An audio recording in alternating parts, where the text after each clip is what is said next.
오늘 본문 내용은 좀 길지요. 긴데 중요한 본문 말씀이에요. 오늘 1절부터 6절까지 있는 말씀을 가만히 보면 북이스라엘이 멸망되어 가는 과정이 잘 요약되어 있는 구절입니다. 이스라엘의 멸망은 일정한 과정을 밟고 진행되어 감을 알 수 있죠.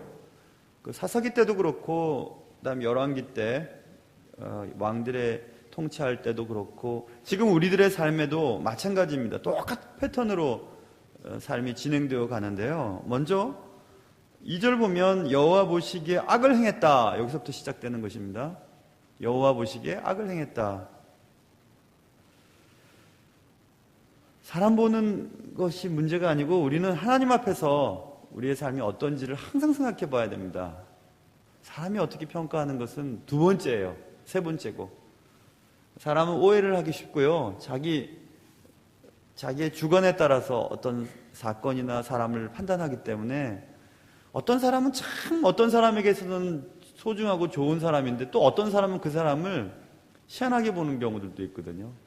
그러니까 사람의 기준에 따라서 저 사람이 좋다 나쁘다 이것은 자꾸 변하니까 하나님 보시기에 이 사람이 어떤가 이게 중요한데요. 본문에 보면 하나님 보시기에 악을 행했다 이렇게 나와 있습니다.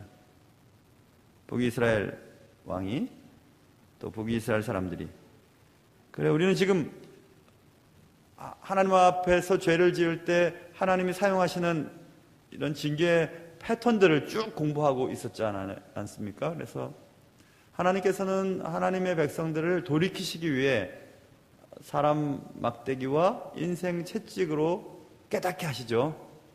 그래서 우리 삶 속에 가까운 사람들이 나를 아프게 하고 또 환경이 나를 힘들게 해서 인생이 참 너무 힘들다, 너무 고달프다라고 하는 것을 느끼게 되는 경우는 대부분 우리가 잘못된 길을 걸어갈 때 하나님이 우리를 깨닫게 하시기 위해서 하시는 것임을 알 수가 있습니다.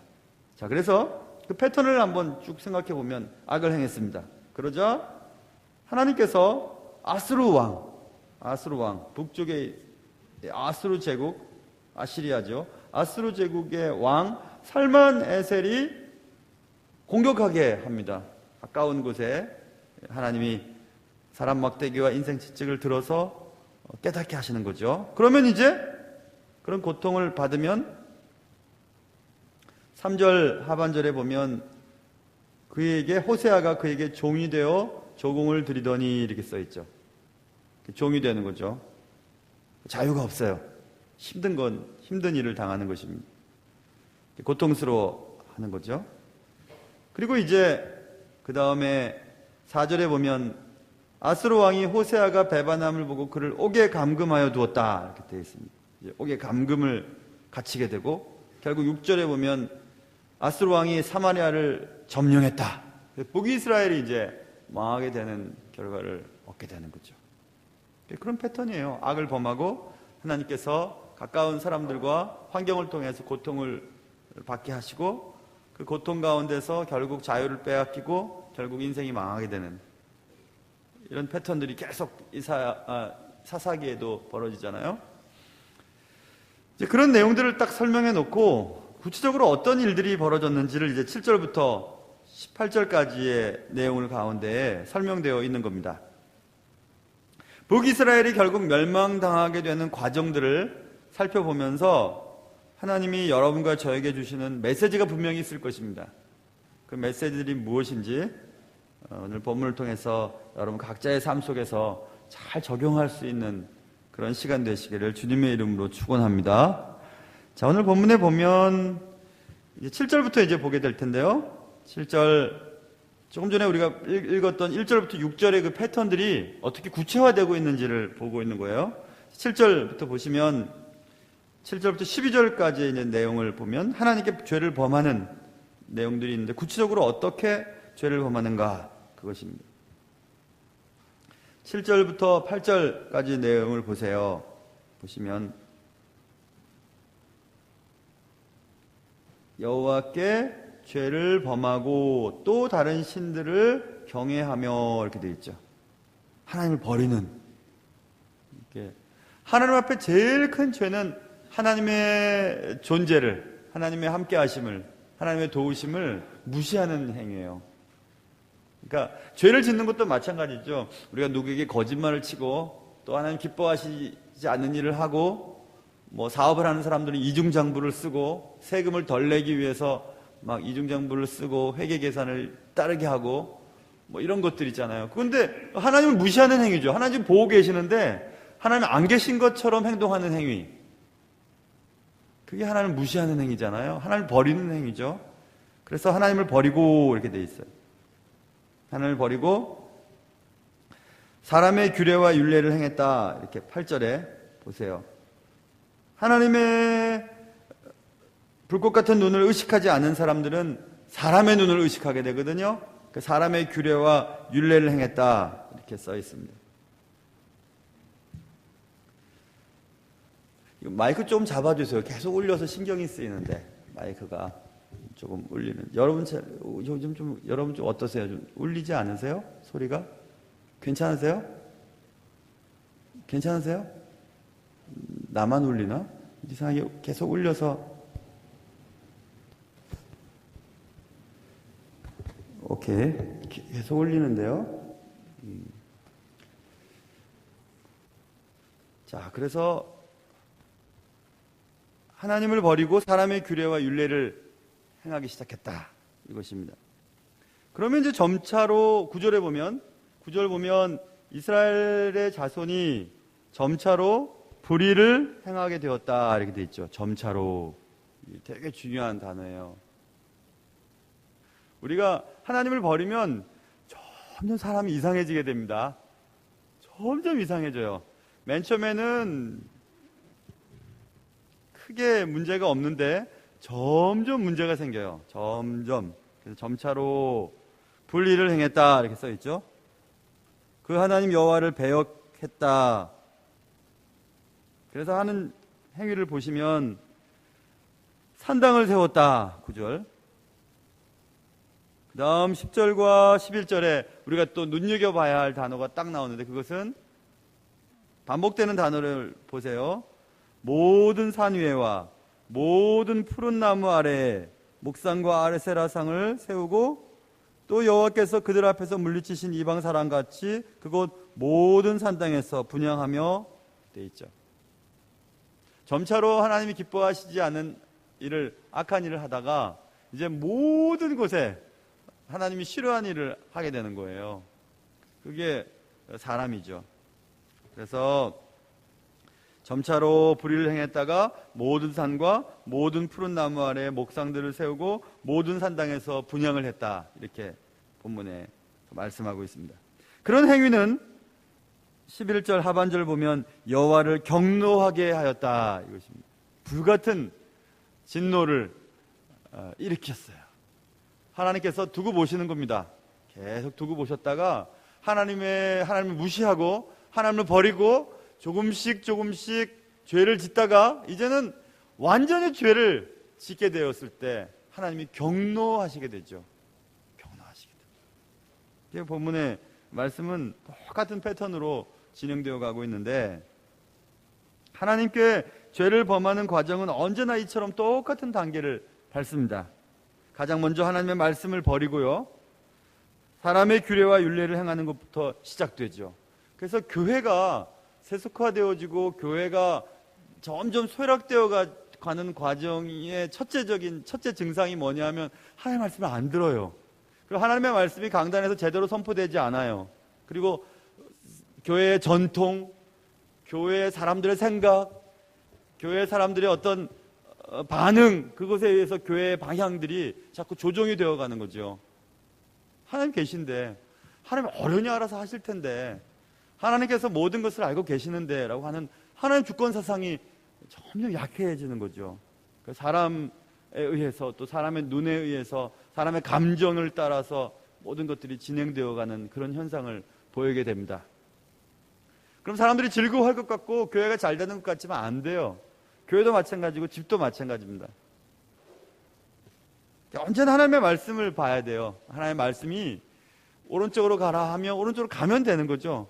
멈춰라 하면 멈추면 되는 거고, 왼쪽으로 가라 하면 왼쪽으로 가면 되는 거고, 뒤로 돌아가라 하면 뒤로 돌아가면 되는 거죠. 그런데 하나님의 말씀을 자꾸 버리고 사람의 규례와 율례를 행하는 것에서부터 우리의 인생에 내리막길이 시작이 되는 것입니다. 조금씩 죄를 짓다가요, 결국 완전히 죄에 빠져버리게 되는 결과를 갖게 되죠. 그래서 결국 하나님의 진노를 사는 인생을 살게 되는 겁니다. 자, 우리가 1년을 지금 이렇게 살아오면서 오늘 공예배로서는 마지막 공예배를 드리고 있으면서 우리는 지금 어떤 단계를 밟고 있는지를 한번 생각해 봐야 합니다. 하나님의 말씀보다 사람의 말과 전통을 더욱 귀하게 여기고 있지는 않은지, 혹시 내 삶에 조금씩 악이 스며들어오고 있지는 않은지, 아니 벌써 내 삶의 모든 분야에서 죄가 편만해져 있지는 않은지, 육심이 잉태하면 죄를 낳고 죄가 장성하면 사망을 낳게 된다고 말씀을 했죠. 그러니 죄에 민감한 반응을 보여야 합니다. 언제나 내가 이런 죄에 대해서 예전에는 민감했는데 왜 자꾸 이런 것들을 쉽게 생각하지? 이런 것들을 한번 생각해 봐야 해요. 죄의 한 걸음을 이렇게 딱 내주면요, 한 걸음만 내주면 죄는 쑥 들어옵니다. 그래서 우리의 삶 전체를 지배하고 나를 장악해서 사망으로 막 끌고 가요. 그 죄가 그렇게 무서운 거예요. 죄를 아예 들이질 말아야 되는데 죄를 한 걸음만 양보하면 죄가 확 들어온다니까요. 확 들어와 확 끌고 막 끌고 가는 것을 볼 수가 있어요. 그만큼 죄의 능력이 무섭거든요. 처음부터 죄 짓는 사람이 있습니까? 조금씩 죄에 대해서 양보하다가 우리의 양심이 둔해지고 또 우리의 감각이 둔해지고 신앙이 둔해지면서 큰 죄까지 짓게 되는 거죠. 그래서 하나님의 말씀을 소홀히 하는 데서부터 모든 문제가 생기게 됩니다.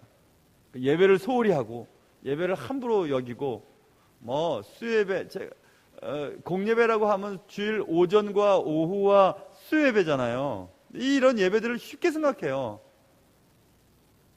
그래서 평생토록 나는 주일 오전 예배 한번 딱 그것으로 만족해 하는 분들도 계시는데 그건 안 되죠.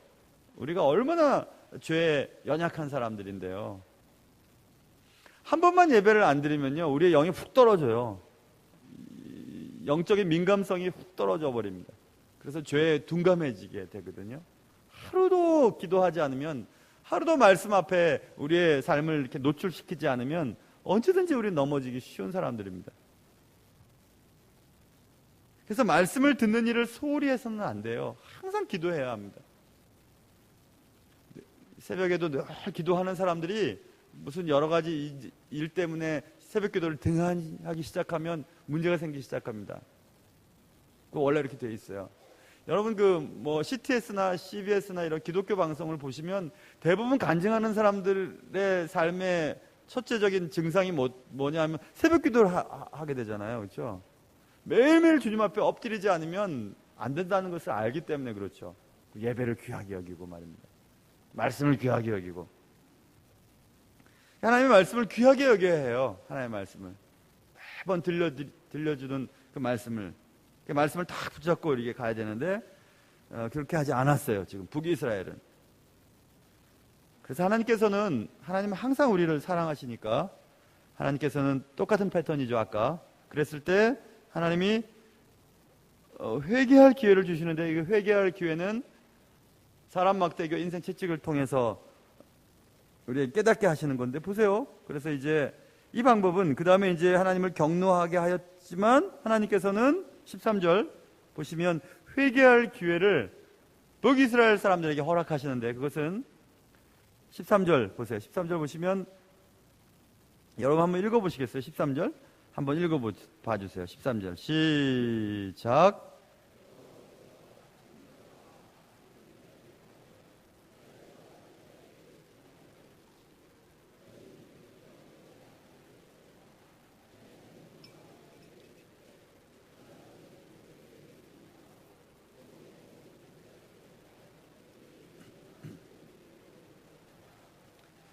여기서 하나님께서 사용하신 방법은 선지자와 선견자라고 하는 하나님의 사람을 보내시는 거예요.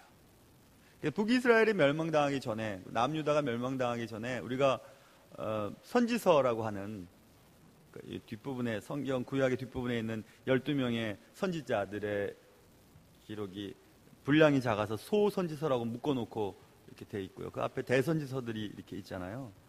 멸망 전에 선지자들이 제일 많이 활동을 하거든요.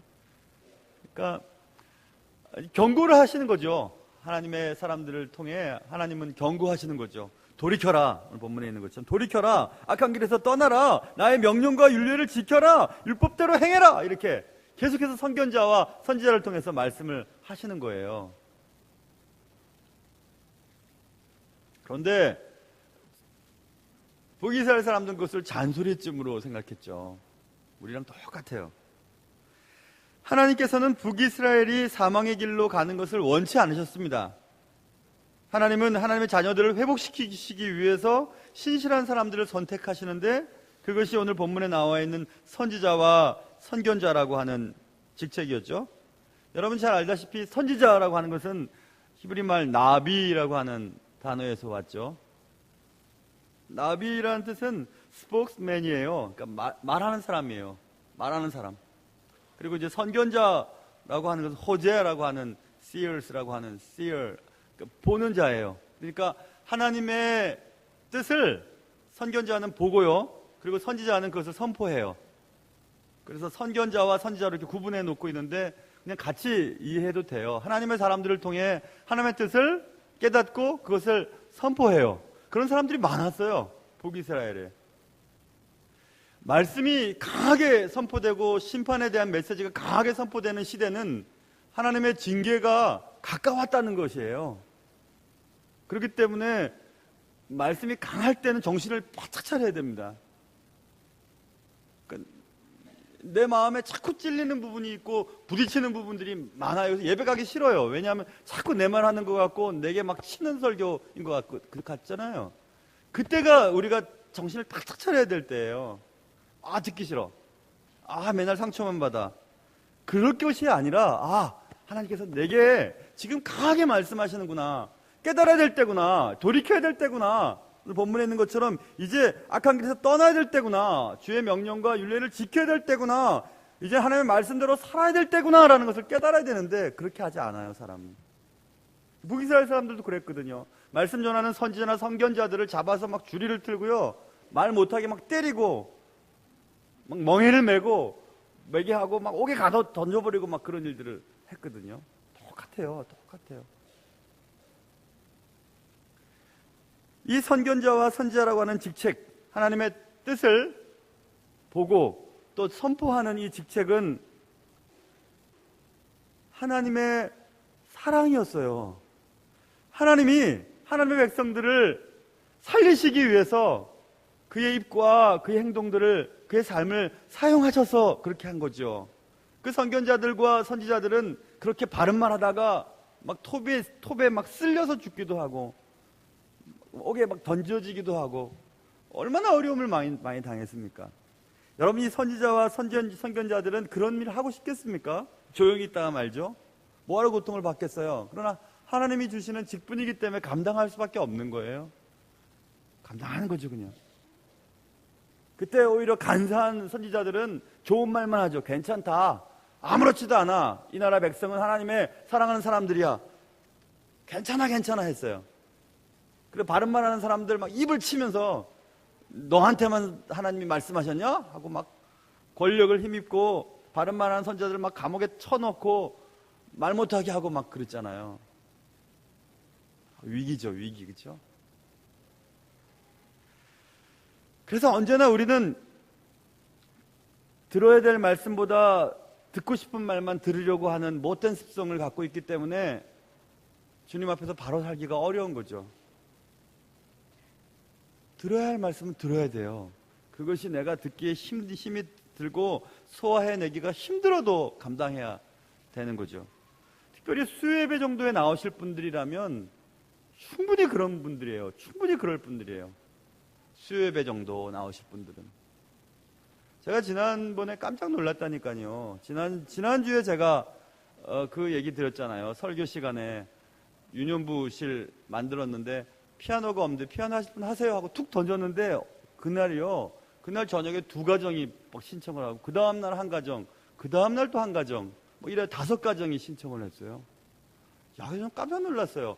아, 그래. 수협에 나오실 정도 분들이라면은 충분히 이런 것들을 이해하구나. 그래서 이거 지금 오늘 이 그랜드 피아노 처음 지금 친 거예요. 우리 권사님들 참 복도 많은 분들이다. 이 처음 이거. 여기 있던 그랜드 피아노 성가대실 내려가고 유년부실에도 또 피아노 새거 하나 들어오고 3번째로 신청하신 분은 다 피아노가 됐으니까 그러면 저 드럼 있잖아요. 드럼 저것도 새 거예요 오늘. 그리고 뭐 또 신청하신 분은 다음에 하시겠다고 했고 또 신청하신 어떤 젊은 부부는 다른 거에 또 보태라고 또 헌금하고 뭐 이래서 제가 야, 참 그렇구나. 그냥 툭 던지는 얘기인데 막 이렇게 막 하신다는 분들이 많으니까 다 들으시긴 들으시는구나. 왜냐하면 제일 듣기 싫은 말이 목사가 강단에서 돈 얘기하는 거라면서요. 저는 뭐 그런 얘기 거의 안 하지만 그런데 지난주에 하게 됐는데 그렇게 다 소화해내시고 그냥 가정들이 막 서로 하겠다고 하시니까 참 교회가 좋아졌긴 좋아졌구나 이런 생각이 들었어요. 참 좋아졌구나. 서로 하시겠다고 하니까 너무 감사하다 이런 생각이 들었어요. 여러분, 그러니 수예배 때 조금 강한 설교가 나가더라도 잘 소화해내시길 바라요. 하나님께서는 분명히 우리에게 말씀하고 싶어 하시는 것이 있으세요. 선견자와 선지자의 입을 통해서 하나님은 말씀하셨어요. 돌이켜라. 13절. 악한 길에서 떠나라. 나의 명령과 율례를 지켜라. 모든 율법대로 행해라. 이렇게 말씀하셨어요. 선견자와 선지자를 통해서. 그 말을 들은 북이스라엘 왕과 북이스라엘 사람들은 기분이 나빴잖아요. 내가 뭐 이렇게 잘못했길래 저렇게 강하게 얘기를 하냐. 그런데 이 선견자와 선지자는 하나님의 백성들을 어떻게 돌이키기 위한 하나님의 사랑이라고 했잖아요. 그러니까 하나님의 사랑이에요. 하나님의 사랑으로 우리에게 주어진 사람들이 누구냐면 말씀 전하는 분들이에요.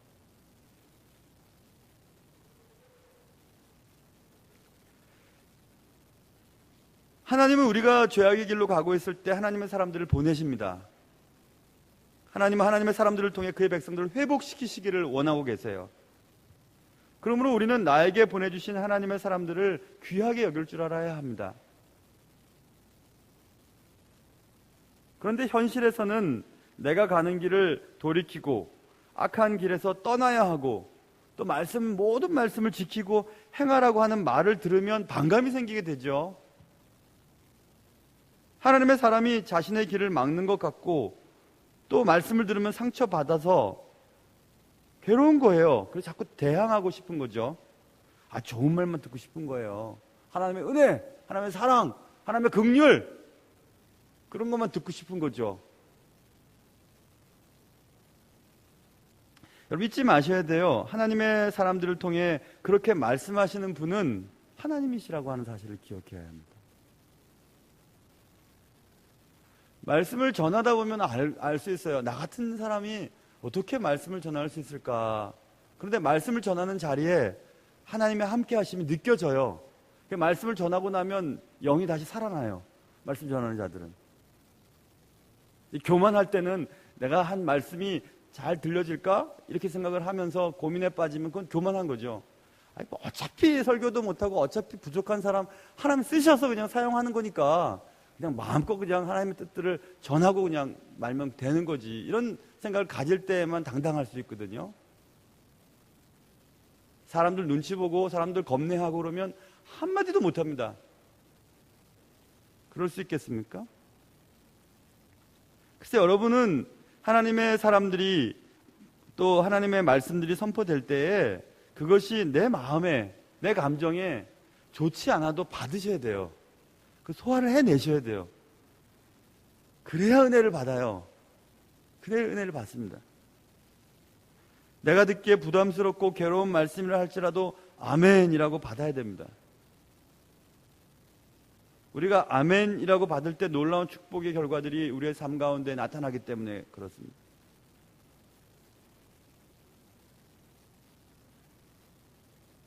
연습이라도 한번 해볼까요? 여러분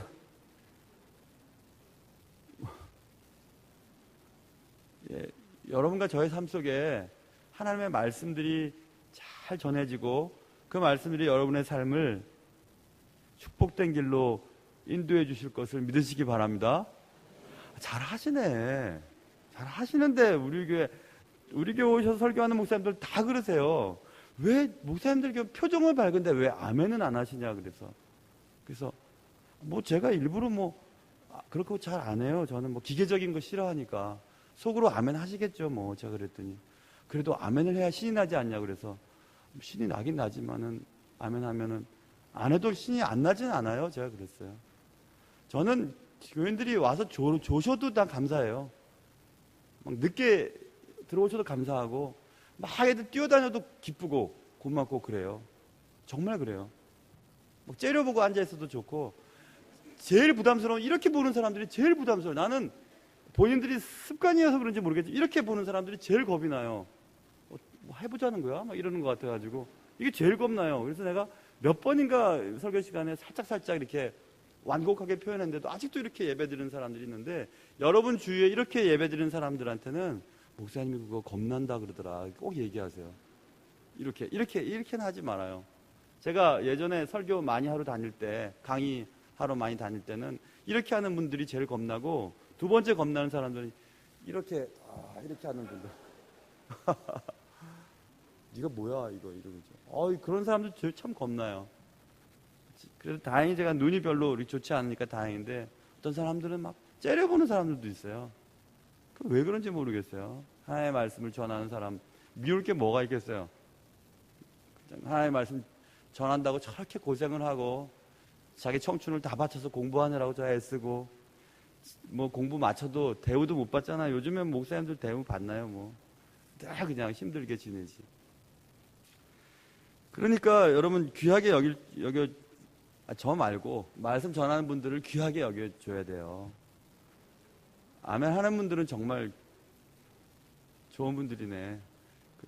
여러분 그래서 하여튼 하나님의 사람들 선견자와 선지자를 보내주셨어요. 그래서 하나님의 말씀을 보고 하나님의 말씀을 선포하는 선견자와 선지자들이 열심히 그냥 애를 쓰는데 잡아 죽이고 때리고 톱으로 쳐서 죽이고 그런 일들이 벌어지니까 일이 될 게 뭐예요? 회개할 기회를 놓치는 장면이 14절부터 17절까지 잘 나왔어요. 보세요. 그들이 근데 이게 13절의 뒷부분에 율법대로 행하라 하셨다. 그러나 그들이 이렇게 되어 있잖아요. 그런데 한꺼번에 그냥 써서 율법대로 행하라 하셨으나 그들이 이렇게 하니까 좀 약하지요. 율법대로 행하라 하셨다. 그러나 그들이 듣지 아니하였다 이것입니다. 안 들어요. 안 듣습니다. 돌이켜라, 떠나라, 지켜라, 행해라 이런 말을 안 듣습니다. 안 들어요. 듣기 싫은 거예요. 그래서 듣지 않고 그들의 목을 곧게 했습니다. 목이 뻣뻣했어요. 목이 뻣뻣한 게 뭐가 좋겠어요? 예전에 그런 글을 한 번 쓴 적이 있었어요. 제가 부목사 사역하던 교회에 이렇게 목사들이 이렇게 글을 좀 쓰는 사람들이 이렇게 주보에 이렇게 칼럼 같은 걸 쓰는데 그 중에 하나 쓴 거 있었어요. 겨울에 이렇게 차를 타고 가는데요. 한계령 이렇게 가는 쪽이었는데 눈이 엄청 많이 왔어요. 눈 내리는 소리 들리잖아요. 눈 내리는 소리 들어보셨죠, 여러분? 펑 이렇게 들리잖아요. 눈이 이렇게 펑 내리는데 펑 하다가 뚝 우직은 펑 뚝 이런 소리가 들렸어요. 뭔 소린가? 소나무 가지가 부러지는 소리더라고요. 이렇게 눈 무게가 나니까 나뭇가지가 부러지는 소리가 들렸어요.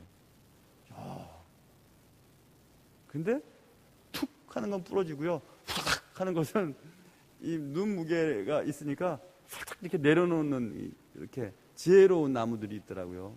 그 지혜로운 나무는 버티지 않아요. 무거우면 살짝 이렇게 털어버리니까 뚝 떨어지고 다시 탁 올라와요. 뻣뻣한 나무는 버티는 거죠. 네가 뭐가 무거워? 내가 한번 버텨보니. 그러다가 뚝 꺾여버렸잖아요. 내가 그때 깨달았죠. 제가 그래, 힘들면 힘들다 그래야 되는구나 생각했었어요. 그리고 너무 뻣뻣하게 굴면 안 되겠구나 이런 생각했죠. 목이 곧은 사람은요 꺾여요. 하나님 꺾어버리십니다. 겸손한 사람은 하나님이 기뻐하세요. 네가 뭘 그렇게 힘들이려고 그러냐? 툭 꺾어버리시죠. 돈 많아? 툭 꺾어버리고. 건강 좋다고? 툭 꺾어버리고. 너 말 잘한다고? 말 툭 꺾어버리고. 그래서 그냥 완전 낮추신 다음에 하나님의 도구로 사용하시거든요. 그러니까 여러분, 우리가 자랑할 게 하나도 없어요. 뭘 자랑하겠어요, 하나님 앞에. 근데 이 이스라엘 사람들은 목이 뻣뻣했어요. 듣지 않았어요. 그들의 하나님 여호와를 믿지 아니하던 그들 조상들의 목같이 이런 사람들은 대대로 있나 봐요. 목이 뻣뻣한 사람들은. 이런 사람들은 하나님 꺾으십니다. 하나님 무서우세요. 어떨 때는 막 진짜 무서우세요. 하나님의 사랑만 강조하면요 사람이 이상해져요. 성도들이 하나님의 공의만 강조해도 이상해지고, 하나님은 공의와 사랑을 다 가지고 계신 분이죠. 우리가 우리의 상태를 그대로 하나님 앞에 내려놓을 때 하나님은 한없이 사랑하시는 분이세요. 근데 우리가 목을 뻣뻣이 굴고 교만하고 사람들 위해 군림하려고 하고 자기 욕심 채우려고 하고, 그런 사람들은 하나님이 가만두지 않으시죠. 그래서 가만히 보세요. 내 인생이 왜 이렇게 굴곡이 많이 지고 내 삶이 왜 이렇게 이런 일은 생기지 않아야 되는데 왜 이런 일들이 막 생기면서 내 삶이 이렇게 막 어디로 몰려가는 느낌을 들 때 있잖아요. 그럴 때 남 탓할 필요도 없어요. 내가 주님 앞에서 좀 뻣뻣하고 좀 그런 게 있나 보다 라고 생각하면서 하나님 앞에 조금 엎드려야 돼요. 그렇게 해야 돼요. 그러지 않고 그냥 또 뻣뻣하게 굴다 보면은 다 드러나갑니다. 다 없어집니다. 그때 이제 손 들고 갑니다 이렇게 막 나오는데, 그때 가서 뭐 하겠어요? 다 거짓골이 되는데, 우리 인생이 말입니다. 그러면 안 되죠. 얼마나 불쌍한지 몰라요. 그래서 여기 보면 목이 뻣뻣한 다음에요, 보시면 15절에 허무한 것을 뒤따라 허망하며 또 여호와께서 명령하사 따르지 말라 하신 이 이방 사람을 따랐다. 허무한 것과 허망이라고 하는 단어 어근이 똑같아요. 어근은 헤벳이라고 하는 어근을 똑같이 갖고 있는, 헤벳은 숨 있죠. 들숨 날숨한 숨, 수증기, 무가치한 것, 공허한 것, 실체가 없는 것, 이런 뜻을 가지고 있는 단어거든요. 그러니까 여기서 지금 허무한 것을 따랐다, 험한 것을 따랐다, 무가치하고 실체가 없고 공허하고 숨같이 수증기처럼 있는 것 같이처럼 보이지만 실체가 없는 것처럼 느껴지는 이런 것들을 따랐다. 이게 뭐냐면 우상을 말해요. 우상. 우리가 조각을 해놓고 이 우상이 우리에게 대단한 것을 줄 것처럼 여기지만 바라지만 실체가 없어요. 그것을 따라봤자 아무것도 없는 게 없어요. 근데 그것을 따랐다는 것입니다.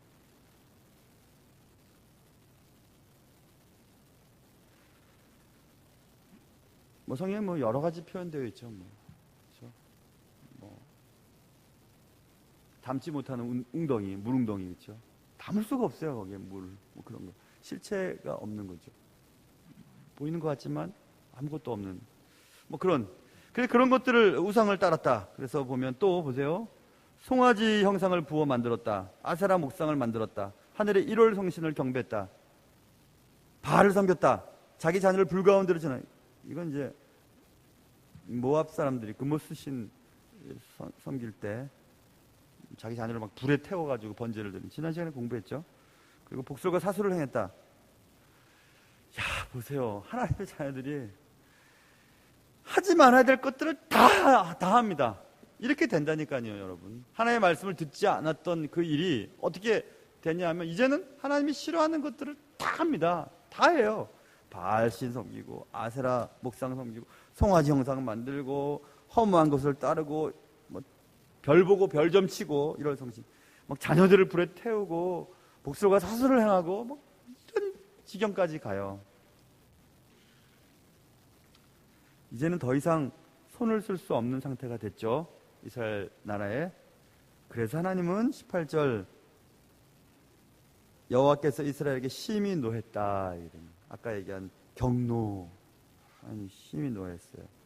그래서 그들을 어떻게 했냐? 18절 하반절, 그들을 그의 앞에서 제거하셨다. 마치 종양을 도려내야만 하는 것처럼 도려내버리세요. 하나님의 자녀들이었는데 이 자녀들이 하나님을 버리고 하나님의 말씀을 듣지 않고 악한 길에서 떠나지 않고 율법을 행하지 않고 하나님 싫어하는 일을 하자 하나님이 도려내버리십니다. 딱 도려내버리셔요. 그게 북이스라엘의 멸망이에요. 실록 22년에 있었던 북이스라엘의 멸망. 참 말도 안 되는 일이 벌어졌죠. 하나님의 자녀들이었어요. 하나님이 살리시고 키우시고 하나님 나라를 허락하셨고 얼마나 하나님이 사랑하셨던 백성들인데 그 백성들을 그냥 제거해 버리신다. 이렇게 보기가 싫으셨던지 아수르 사람들이 그냥 북이스라엘 사람들을 막 다 포로로 잡아가요. 코에 막 꿰가지고 막 눈을 막 뽑아가지고 막 다 잡아가 버렸어요. 그게 북이스라엘의 멸망이잖아요. 신앙이 타락되어 가는 것은 여러분 잠깐이에요. 제 아무리 과거에 대단한 일을 하고 뭐 청년부 때 회장하고 청년부 때 회장하지 않았던 사람들이 거의 없더라고 보니까. 지금 신앙생활 하는 분들 보면 저 같은 사람도 회장했으니까. 그게 뭐 청년부 때 회장하고 뭐 과거에 뭐 했다는 것 그런 거 절대 좀 생각하지 말고 지금 어떤 모습이었는지를 생각해 봐야 되죠. 그냥 아이고 참 교회에서 정말 교회가 전혀 하나님이 원하시는 일들은 하지 아니하고 교회가 하나님이 싫어하는 일들을 자꾸 할 때 어떻게 하겠어요? 하나님이 제일 사랑하는 게 교회거든요. 세상에서 하나님이 제일 사랑하는 게 교회와 가정이에요. 이렇게 사랑하는 건 아마 진짜 없을 거예요. 하나님이 얼마나 교회를 사랑하시는데요. 근데 하나님이 싫어하는 일을 하면요 교회 막 필요 없다냐 내 눈앞에서 제거해버려서 다 그냥 쓸어버리시죠. 막 그렇게 사랑하시는 교회도 그렇게 사랑하는 인생도 쓸어버리십니다. 그래서 신앙의 나라에는 적당히라고 하는 단어를 넣어서는 안 돼요. 적당하게 그냥 하나님도 믿고 뭐 세상도 믿고 그렇게 해서는 안 돼요. 예수님께서 사도 요한에게 나타나셔서 7개 소아시아 7개 교회에게 말씀했던 말씀 가운데 우리가 제일 잘하는 말씀이 뭐예요? 좀 차갑든지 뜨겁든지 좀 해라. 미지근한 것을 내가 도대체 감당할 수가 없다. 뱉어버리고 싶다. 차갑든지 뜨겁든지. 차가우면요 한참 가다가 이제 확 돌아오거든요. 근데 미지근한 것은요 참 그거 참 힘들어요. 보니 뜨겁지도 않고 차갑지도 않고 그냥 미지근해 해가지고 예전에 그 캠핑 같은 것이 자유화됐을 때 제 청년 때요 캠핑을 혼자 많이 다녔었어요. 멋지게 보이려고 혼자 이렇게 캠핑을 가면 이게 버너가 좀 잘 될 때는 밥을 잘 해먹는데 버너가 안 돼가지고 고장이 났었던 때가 있었어요. 어디 갔을 때인지 잘 기억이 안 나는데 그 제가 어떻게 했는지 아세요? 초가 있었는데 초를 그냥 그 버너 코펠 위에다가 놔뒀는데 죽으라고 놨던데도 죽으라고 밥이 안 되더라고요. 진짜 안 되대 그거. 진짜 안 되더라고요. 여러분 그런 경험 있으세요? 안 돼요. 희한하게 안 되더라고요. 신앙도 그럴 것 같아요. 미지근한 사람이 제일 힘든 사람이에요. 알 건 다 알아요. 교회에서 하는 거 다 알고 어릴 때부터 다 아는데 지질하지가 못해요. 그리고 순수하지가 못해요. 차라리 모르면 가르쳐 드릴 텐데 안다고 생각하니까 이 도대체 안 되는 거예요. 근데 더 슬픈 말이 그 다음에 기록되어 있는데 19절 보세요. 18절을 보면 18절부터 읽으면 여호와께서 이스라엘에게 심히 노하사 그들을 그의 앞에서 제거하시니 오직 유다 지파 외에는 남은 자가 없으니라 이렇게 되죠. 북이스라엘의 멸망이에요. 근데 19절에 보면 이렇게 슬픈 내용이 또 기록되어 있어요. 그런데 유다는 있었어요. 유다는 괜찮았으니까. 유다 위에는 다 하나님이 제거해 버리셨어요. 근데 19절에 근데 유다도 이런 말이 나와요. 아, 나 정말 이 단어가 너무너무 슬펐어요. 기가 막히게 슬픈 단어예요. 유다도 똑같은 길을 밟습니다. 이스라엘이 했던 것처럼. 그래서 유다도 586년에 멸망을 당하게 되죠.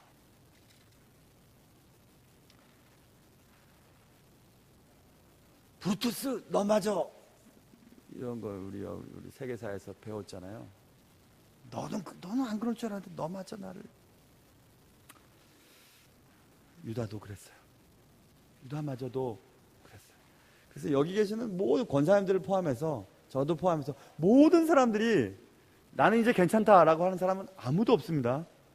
아무도 없어요. 여기서 그냥 실족한 사람 다 실족할 사람들이고 다 하나님 앞에 벌 받을 사람들이고 다 조금만 마음을 놓으면 다 실족하고 넘어지고 죄짓고 그럴 사람들이잖아요. 그러니까 순간순간 주님 앞에서 엎드려야 되는 겁니다. 죄만 짓다가 결국 내가 이렇게 될 줄 알았지, 그런 인생이 되어서는 안 되죠.